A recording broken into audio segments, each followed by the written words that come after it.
people like that they may not think straight. Gbogbo ọ̀rọ̀ tán bá sọ síyàn òun kọ́ ló yẹ kó attract response. Nígbà tí secret yẹn ò ti jáde lẹ́nu bàbá yín kí bàbá yẹn tó kú kò yẹ kó jáde lẹ́nu ọmọ kò tiẹ̀ gba ẹnu àwọn àbúrò woman yẹn. No matter what nǹkan tí woman yẹn tí ò bá sọ, the only reason wípé ìyá yìí ò ti ṣàbíamọ is enough for any of the siblings láti má sọ̀rọ̀. Now you are coming to the world láti jẹ́ kán mọ̀ wípé even Jaiyesimi tí woman yẹn jẹ́ kò ń ṣorúkọ bàbá ẹ̀, bàbá tí yín ni ó ń jẹ́ Jaiyesimi, ìyá ẹ̀ gbé wá fẹ́ bàbá yín ni. Irú woman yẹn sìn tí Ọlọ́run ò tí kádàrá wípé kán ṣàbíamọ, oríṣiríṣi nǹkan ló máa rò. Lórí ọ̀rọ̀ Dupe Jaiyesimi táwọn ẹbí ẹ̀ jáde fún, máa ń sọ fún wa pé ọ̀rọ̀ aṣiwèrè nìkan ní yàtọ̀ ṣùgbọ́n tọlọ́gbọ́n a máa bára wọn mu ni. Wọ́n sọ pé ọ̀rọ̀ yìí ọ̀rọ̀ mọ̀lẹ́bí ni kì í sọ̀rọ̀ tó yẹ kó gorí atẹ́gùn wá. Bí àwọn ọmọ tí wọ́n tiẹ̀ jáde fún màmá yìí bí wọ́n bá tiẹ̀ ro nǹkan kan, ó yẹ kán ro tọjọ́ orí. Ó sì yẹ kán tún rò pé màmá yìí ò tí ì ṣàbíamọ. Ẹ rí i pé kì í ṣe pé màmá yìí gangan mọ̀ọ́mọ̀ sọ̀rọ̀ yìí bí kò ṣe pé ẹni tó ń ṣe interview fún olóbi léèrè ọ̀rọ̀. Ṣùgbọ́n nìkan nínú àwọn tí wọ́n tún wá fèsì lórí ọ̀rọ̀ ọ̀hún, ọ̀rọ̀ téyìí tún sọ ó tún jẹ́ ṣe pé ó ṣe déédéé làákàyè àti ohun tí mo sọ nínú fídíò fọ́nrán tí mo ṣe ṣáájú. Ẹ rí i pé pẹ̀lú ọjọ́ orí màmá yìí, ohun táwọn ẹbí ẹ̀ padà sọ tíyà ìbá gbọ́ ìrònú ńláńlá ni ó padà jẹ́ fún un. Ó sì lè fà kírù nǹkan báyìí kó jẹ́ ẹkún àdásùn, pàápàá kún sí gbogbo èèyàn lọ́mọ̀ tẹ́lẹ̀ pé Jaiyesimi tíyà yìí ń jẹ́ gan-an kì í sorúkọ tí bàbá àtìyá ẹ̀ sọ. Nínú ọ̀rọ̀ tí ọmọbìnrin yìí sọ, ó tú àwọn àṣírí tó pọ̀ tó jẹ́ pé ó yẹ kí wọ́n fi pamọ́ sábẹ́ aṣọ ni tí ò ṣeé sọ gbangba. Pàápàá jùlọ nígbà tó ń béèrè lọ́wọ́ ìyá yìí ò sọ pé ìdí orúkọ tóun jẹ́ tá à ń pè ní Jaiyesimi bó ṣe jẹ́ rèé. Kò yẹ kí irú ọmọ ìwà sọ pé wọ́n gbé Dúpẹ́ wá sọ́dọ̀ bàbá àwọn ni pé bàbá àwọn ló fún un ní orúkọ yìí, pé Dupe Jaiyesimi ò kò mọ bàbá ẹ̀ dè ní. Ọ̀rọ̀ yìí tóbi pọ̀. Ẹ sì rí i pé arábìnrin tó sọ̀rọ̀ yìí ohun tó fi sọ ti le jù. Bó ti yẹ ṣe pé nǹkan kan wà tí ń jó yín lábẹ́ aṣọ. Ó yẹ kí ó wo tọjọ́ orí màmá yìí. Ó yẹ kó wo torí pé ìyá ẹ̀ ò tí ì ṣàbíamọ. Ẹ̀yìn náà ló sì rí lábíamọ. Ẹni tọ́rọ̀ ọ̀hún bá ṣẹlẹ̀ sí, tírú ẹ̀ bá ṣẹlẹ̀ sí, òní tí mò ń sọ ilé yé. Èèyàn tí ò tí ì bímọ tó fi pé ọmọ 100 ọdún, ẹ̀yin tó wá rí gẹ́gẹ́ bí ọmọ ń tó tiẹ̀ wù kó ṣe ó tiẹ̀ yẹ kẹ́ ẹ tiẹ̀ wò pé bóyá torí àìṣàbíamọ ẹ̀, torí ńgbà míì béèyàn ò bá tètè ṣàbíamọ gan èèyàn máa ṣìwàwù, béèyàn bá lọ́mọ lọ́dọ̀ èèyàn máa kanra. Ó ṣeé ṣe kó jẹ́ ṣe pé ńgbà tẹ wà lọ́dọ̀ ẹ̀ tó ní pé gbà tán kó wá sọ́dọ̀ yín torí àìtí ìṣàbíamọ àwọn àjẹ́ kí èèyàn kanra, àwọn àjẹ́ kí ìrònú èèyàn yàtọ̀. Ṣùgbọ́n láti wá bọ́ sórí ayélujára wá máa tú àwọn àṣírí kan tí ò ṣeé tú. Nǹkan burúkú lọ̀rọ̀ ọ̀hún jẹ́ gbà. Bí n bá wò a lè sọ pé ìwà àìlóye tó, a lè sọ pé ìwà àìlóye tó. Ẹ rí i pé nígbà tọmọbìnrin yìí tó pe àbúrò ẹ̀ èyí tó jọkùnrin tó ń jẹ́ bí ọdún, ìyẹn fọkàn ọkùnrin gbé ó gbé sí déédéé làákàyè. Ṣùgbọ́n nígbà tí ó pe àbúrò ẹ̀, mi ò mọ èyí tó pè nú àwọn méjèèjì rí pé ó ní 4 làwọn jẹ́ lọ́wọ́ bàbá àwọn, bọ́mọ ìyàwó kejì sì làwọn jẹ́. Ó ní òun lòun jẹ́ Tọ́pẹ́ o ìgbà tó pe Bíọ́dún. Bíọ́dún sọ pé ẹ wo ẹ fi wọ́n lẹ̀ jàre torí pé òun mọ̀ pé ọ̀rọ̀ tó yẹ ká sọ nínú mọ̀lẹ́bí ni. Mo sì máa ń sọ fún wa pé gbogbo ọ̀rọ̀ kọ́ là á sọ lórí ayélujára torí pé bọ́ bá ti bọ́ sórí ayélujára ó ti tán nù. Ẹja gbọ́n tí Fẹ́mi Omilani náà sọ lórí ọ̀rọ̀ ọ̀hún. Ẹja gbọ́n tí Fẹ́mi Omilani náà sọ lórí ọ̀rọ̀ torí pé ọ̀rọ̀ tó sọ ó ṣe déédéé làákàyè tí mo gbé kalẹ̀ fáńgbà náà lọ́hùn. Ẹja gbọ́n tí Fẹ́mi Omilani náà sọ. Having heard from Madam Dupe Jaiyesimi àtàbúrò wọn tẹ̀sẹ̀ gbọ́rọ̀ lẹ́nu ẹ̀sìn, my submission is that bí mo ṣe sọ tẹ́lẹ̀, obìnrin yẹn ti harsh jù. Ṣé rí àwọn nǹkan kan wà tí Yorùbá tí wọ́n máa ń wọ láì mọ́yàn lára, even kó right o kẹ́ni yẹn jẹ̀bi. Àwọn nǹkan kan wà táwọn Yorùbá máa ń wò mọ́rú èèyàn bẹ́ẹ̀ lára tó jẹ́ pé àwọn ọ̀rọ̀ tó yẹ kí wọ́n sọ wọn ò ní sọ. Ìyẹn ni obìnrin tó sọ̀rọ̀ tán yìí ló lack. For the fact wípé woman yẹn ò bímọ, tàbí kí ní woman yẹn ò tí ì ṣàbíamọ, that fact alone ó tó kí obìnrin tó sọ̀rọ̀ yìí kó fi panu mọ́ kó má sọ̀rọ̀, kó máa wò lọ́kàn rẹ̀ pé ọlá nǹkan kan tí mo rò mọ́ obìnrin lára tí mi ò fi sọ̀rọ̀ òun ni wípé torí wọn ò tí ì ṣàbíamọ o. It is enough reason láti má sọ̀rọ̀. Ká ní wípé woman yẹn ṣàbíamọ tó bá jáde wá sọ̀rọ̀ mi ò ní blame ẹ̀, but because of wípé ẹ mọ̀ pé n téèyàn ò bá mọ̀ lèyàn ò mọ̀, ẹni tó ń sin gbà ò lówó lọ́wọ́ ni o, téèyàn bá lówó lọ́wọ́ kò ní sin gbà o, n téèyàn ò bá mọ̀ ni ò mọ̀ o, Ọlọ́run má dá wàhálà sí wa lágbádá, ẹni tó kàn ló mọ̀, ẹni tí nǹkan bà òun ló mọ̀. Irú àwọn èèyàn bẹ́ẹ̀ yẹn bí wọ́n ṣe máa ń reason ó máa ń yàtọ̀. Irú woman yẹn sìn tí Ọlọ́run ò tí kádàrá wípé kan ṣàbíamọ, oríṣiríṣi nǹkan ló máa rò. People like that they may not think straight. Gbogbo ọ̀rọ̀ tán bá sọ síyàn òun kọ́ ló yẹ kó attract response, nítorí wípé ẹni tó wà ní irú position yẹn ìtara máa ń wà fún wọn, wọ́n máa ń tara gan. Òun ṣe fault wọn, Ọlọ́run ló sọ wípé bóun ṣe fẹ́ ṣọlá òun lára wọn nìyẹn. So irú wọn tán bá ń sọ̀rọ̀ wọ́n lè sọ àwọn ọ̀rọ̀ míì tí ó yẹ kán sọ, wọ́n lè fìbínú sọ àwọn kan míì, àwọn tí wọ́n ń go through òun ló ń reflect nínú ọ̀rọ̀ wọn táwọn fúnra wọn gan lè má mọ̀. So no matter what nǹkan tí woman yẹn tí ò bá sọ, the only reason wípé ìyá yìí ò ti ṣàbíamọ is enough for any of the siblings láti má sọ̀rọ̀. Now you are coming to the world láti jẹ́ kán mọ̀ wípé even Jaiyesimi tí woman yẹn jẹ́ kò ń ṣorúkọ bàbá ẹ̀, bàbá tí ní oúnjẹ Jaiyesimi, ìyá ẹ̀ gbé wá fẹ́ bàbá yín ni, bàbá yín wá adopt ẹ̀. Nígbà tí secret yẹn ò ti jáde lẹ́nu bàbá yín kí bàbá yẹn tó kú, kò yẹ kó jáde lẹ́nu ọmọ, kò tiẹ̀ gbá ẹnu àwọn àbúrò woman yẹn. Another thing tí Yorùbá máa ń wò mọ́yàn lára yàtọ̀ sí wípé èèyàn ò ṣàbíamọ tí wọn ò kí ń fẹ́ fi sọ̀rọ̀ lòdì síyàn, òun ni tẹ́ni yẹn bá jẹ́ ẹni tó ti dàgbà. Torí nígbà míì téèyàn bá ti dàgbà darúgbó ó máa ń padà dọmọdé débi wípé gbogbo nǹkan tó bá wá ń sọ ó lè má wà accurate mọ́ dáadáa, torí wípé ọgbọ́n wọn ti ń padà di tọmọdé. For that reason ẹni tó bá ní làákàyè kò ní respond sí tírú ẹni yẹn bá sọ, tó bá dẹ̀ máa respond á sọ respectfully. Àwọn tí Yorùbá tó máa ń ṣe ọ̀rọ̀ kò sọ sí, tó jẹ́ pé tí wọ́n bá fẹ́ sọ̀rọ̀ tó máa ń wọlá pé tí kò bá ń ṣe pé òun ni àwọn tí wọ́n bá wà nípò agbára tàbí kó àṣẹ, gbogbo ọ̀rọ̀ kan lèèyàn máa ń sọ sírú wọn, gbogbo ọ̀rọ̀ tí wọ́n bá sọ kọ́ ló máa ń lésì,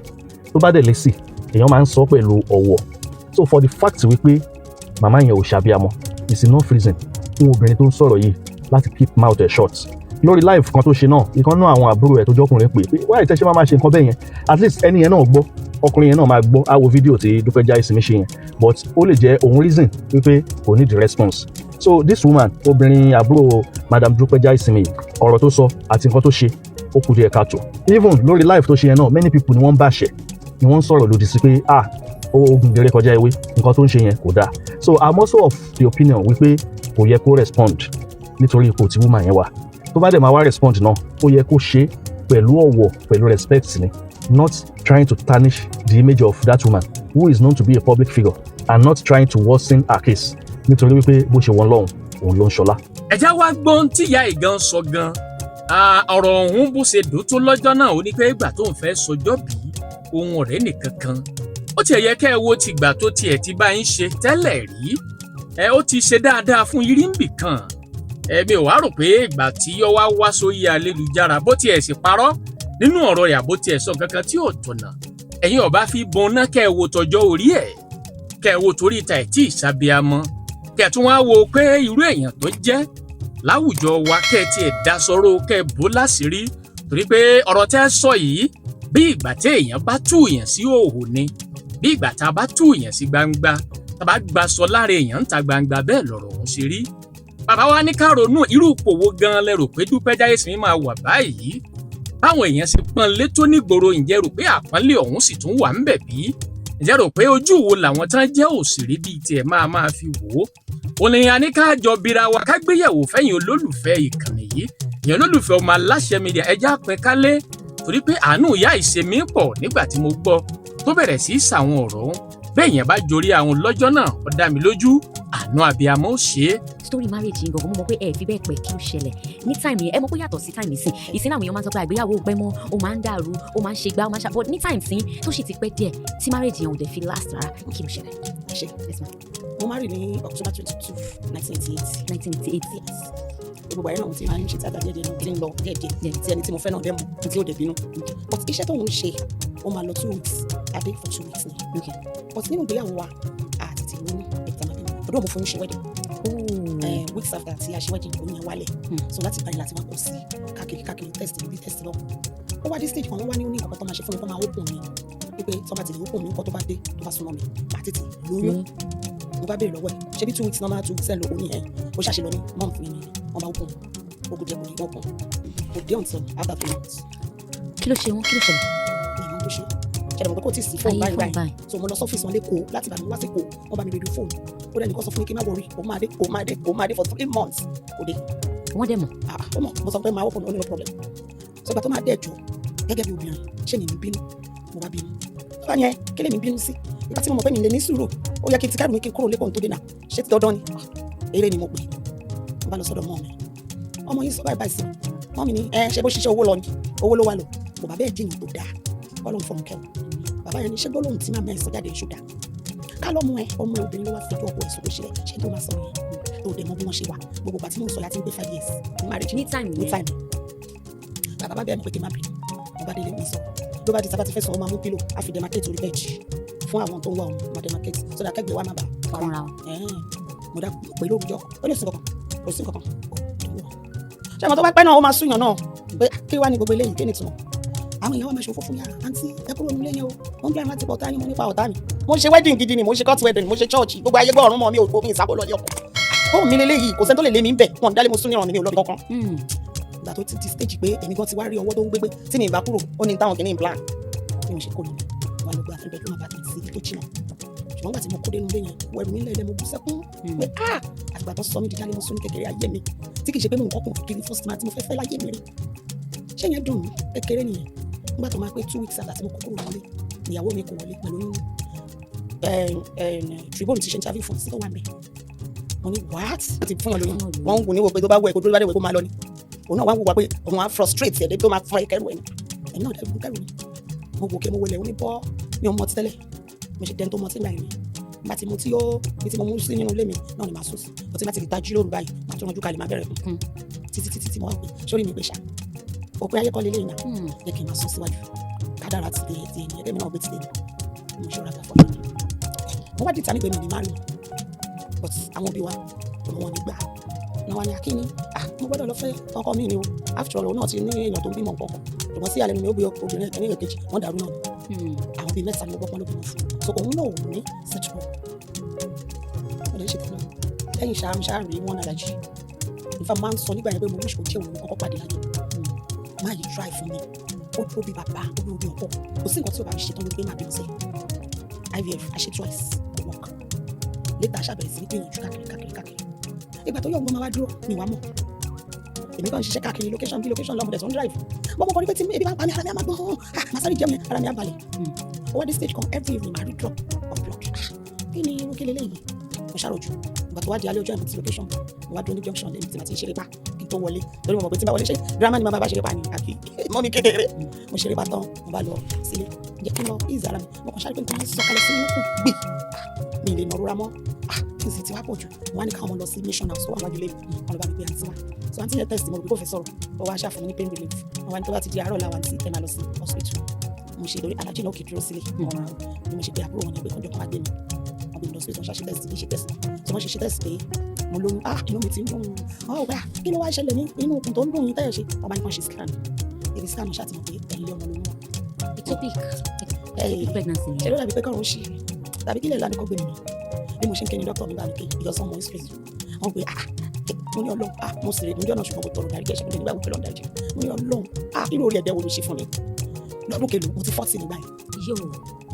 mo ṣáà kékeré dókítà mo ń bẹ̀ gbé kí ajẹ́ ká tètè lọ ṣe ó gbọ́dọ̀ pé jù so kí n ṣe máa fọ̀rọ̀ mo ṣe pé tí mo ní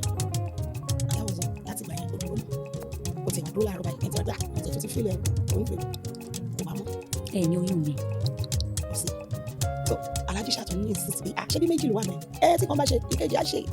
ibi tá a tó ti ń ṣe kìtàkìtà pé ọlọ́run àṣẹ ìyàwó ẹ̀ ṣe gbogbo jíjí nìyẹn. alájí was married wọ́n lọ́kọ ó níyàwó rárá wọ́n níyàwó kò tí ìyàwó ẹ̀ náà sì ń bí láti bí 7 years tí mo ti ń fẹ́ ìyàwó ẹ̀ wá sílé rárá rí bọ̀ tó ti ń gbọ́ pé òun fẹ́ nìkan báyìí ẹ̀yin náà rẹ̀ fẹ́ ṣé bí mo fẹ́ bímọ tèmi mi ni mo fẹ́ dálé onílérú gẹ́gẹ́ bó ṣe advice pé nígbà tí ó ṣe pé mo fẹ́ dálé onílérú ẹni tó yẹ tí wọ́n bá bí dó máa wọ yàrá ẹ̀ so mo wò pé another ogun tún lélẹ́yìí o tó jẹ́ pé tí a bá jọ wà báyìí tó bá máa pè é very early in the morning béèyàn pé èpè burúkú ló máa gbé máa yẹn ṣe àti àmọ́ àti máa yẹn jókòó lọ alájí mo dúpẹ́ lọ́wọ́ yẹn ṣe ẹ kó àdúró tì àwọn ọmọ yóò nílò wà láwọn nílò ìdààmú tèmi yìí o ẹ kó yan dáyé ní ìrẹ́jì láti dà lé yín ṣe àmọ́ pé mo lórúkọ bàbá ti bẹ̀rẹ̀ sí ní wọ́ọ̀dù mi sí èmi rè ṣe gbọ́ kí ní sandal jẹ́jẹ́ lọ́mọ èkó lọ mi ò kọjá yìí wọ́n ní kí n má wọrí ó ń bínú mi ṣàṣọra yìí dá alájí mi so láti gbà yẹn ẹ̀ tí wọ́n ní àti èmi àti wọ́n ti ẹ̀ ní òkè bóyá ká adopt bí mo dàbí tó ṣe yàrá mi ó tẹ̀mí bá gbé ọmọ kan wá tí mo adopt àwọn máa rọ̀ pa ni. mọ́ mi. ibẹ̀ mo ti mọ̀ pé mo ti bẹ̀rẹ̀ ìrìn àjò tó dára láti adopt sí pẹ́. ṣé ẹ̀mí ìgbé títí dìsìn ẹ̀ tí ní ọmọ. mo kàn jẹ́ ẹnìkan tí òun jẹ́ kí ìrònú ara ẹ̀ mọ́ mi ẹ̀ ní ronú ẹ̀ ní ronú. mi ò gbọ́dọ̀ rò ó mo believe tí ẹ̀mí bá wà ìrètí mi mo dẹ̀ tún ní believe pé kò sẹ́ni tó kú tọ́jú okó ẹ̀sẹ̀gbẹ̀ títì tọ́ ní kí ló dé tọ́ nítorí kò bímọ so oríṣiríṣi àwọn míì wà tó ṣe pọ̀ ní nǹkan tó fẹ́ ṣe wọ́n kàn fẹ́ tún náà pínlẹ̀ kàn dẹ̀ kọjá lọ wọ́n máa purọ́ fún tó bá fẹ́ wà bí irọ́ náà so kó bẹ́ẹ̀ ta kó rọra dúró kó má raró kó má yẹ̀yà rẹ̀ káàkiri Ọlọ́run má jẹ́ ká wá yíyá sọ Ọlọ́run má jẹ́ kọ́rọ̀ wá dàbí ètò tó kọjá lórí àpáta sí òní wa kí ṣe pé mi ò rò ṣùgbọ́n mi ò ní jẹ́ kí ìrònú nǹkan tí mo mọ̀ wípé tọ́lọ́run bá lóun dé ó ti wá wé mi dà débi tí màá lọ fi ìrònú para mi àwọn kan gbógun jẹ èmi ò lè ṣe o torí mo mọ̀ pé Ọlọ́run ní ètò tó dáa fún mi tí mo bá rò ó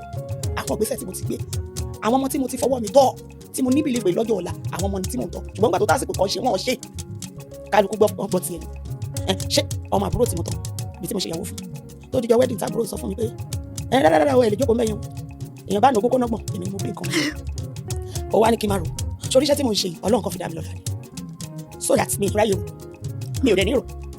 yes wọ́n máa sọ báyìí omi yalé ti gbèrò fún mi lọ mi ní rò Ọlọ́run náà nù ẹ̀ ó ṣe ìlòdà fún ayé mi at this age ṣé ọmọ ni mo fẹ́ ní òun wá kiri báyìí the only thing tí mo kàn ń rò tí mo fẹ́ ṣe ní kékeré kan ráwọ́ ọmọ kékeré tí ò ní kéré jù tí màá lè máa mú lé káàkiri báyìí lẹ́yìn náà máa gbé ìyá alágbájá kí n má kàkọ́ wọn pátápátá torí mo ṣe kúrò lákàtà ìyá mi 3 years ago ni mo decide gbogbo gbèsè tí mo fẹ́ gbé wọn jẹ́ kí n ṣe tó ẹ pé mo ti kúrò mẹ́ni màá ti adopt síbẹ̀ sọ́fẹ́ mú mi ṣùgbọ́n mo jẹ́ nìkan tó máa ń gbọ́ ọ̀rọ̀ àwọn òbí ní ilé rọmọ ó yẹn ìwà dùn mi tó bí àwọn tèmi tọ́ tí mo fi gbogbo ara sweat mi láti lẹ̀ tí màá máa rò ń gbà mí pé tọ́lọ́mù bá tẹ̀yìn lọ́mọ fún mi àwọn tó wà nílẹ̀ ti tó mi tọkàn mi máa ń balẹ̀ tí màá fi gbogbo ìrònú yẹn sórí àwọn yẹn nígbà tí mo fẹ́ ṣe 60th ìyẹn ló dùn mí jù wọn fún mi ní pain ṣé tó bá jẹ́ wípé Ọlọ́run yọ̀ǹda ọmọ fún mi lásìkò tó yẹ kí n bí ṣáwọn ọmọ mi kọ́ ló máa organize party fún ìyàwó ó yẹ ẹsẹ̀ jẹ́ ká celebrate ìyàwó 60 pain wọn fún mi. wọn ò fún yín àbí wọn ṣe pati. wọn ò ṣe ẹni tí wọn ti bá ní wọn fún yàn ní pain ṣó yọ pati. bẹ́ẹ̀ni fúnra ara mi ni mo mówó lọ́wọ́ ara mi torí mi ti ẹ̀ ń fariwo ẹjọ́ ìdùnnú wo ló wà lórí ẹlẹ́wọ̀n tó dá pati sílẹ̀ tó ní kí eléré láwá ṣeré fún un. ṣé kò mọ ni mò ń ṣe ni tí màá lọ fi gbà ọ̀ tí màá ní mò ń ṣe pati. bẹ́ẹ̀ bẹ́ẹ̀ mi kú ọ̀la èyí tó jẹ́ àgbánu wọn mo ní kó list nǹkan báyìí ẹ bá mi ṣe oúnjẹ ẹ ṣe ní tíkẹ́ ìwẹ̀ fi tún nǹkan sí ìfọ̀mí kan sí ní lálẹ́ ẹ bá mi ra káàkiri ládùúgbò mo dẹ̀ kúrò lé mo lọ sí ní apá ìwòsàn òtẹ́ tí mo wà náà kì í ṣe pé mo lọ ṣe fàájì ìyá mi mo lọ dá sùn para mi. ó mọ̀ pé àwọn ẹkún kan wà tó gbọdọ̀ sùn lójú aráyé mo lọ dá sùn ẹkún tó wá jẹ́ pé wọ́n plan fún mi pé wọ́n fẹ́ ṣe kankan máa mọ̀ oúnjẹ tí mo fún wọn lówó ẹ̀yẹ lọ́nà bá mi pé kiri àdúgbò and that was all. ṣé mi ò mọ bí àwọn tó lọ́mọ báwọn ọmọ wọn ṣe máa ń celebrate wọn ní ọ̀rẹ́ ní celebrate mi àwọn dẹ́ni dé tí wọ́n dé mò ń ṣe. àánú abiyamọ ṣe mí ńgbà tí mo gbọ́ ọ pé àtà láàmọ̀ bẹ́ẹ̀ nínú ọ̀rọ̀ rẹ̀ ó sọ ohun tójú ẹ̀ rí ẹ̀yin tó bá ti wojú Ọlọ́run fọmọ rí yóò ti mọ̀ pé nǹkan tó lágbára gbáà ni pé kéèyàn má ti rọmọ bí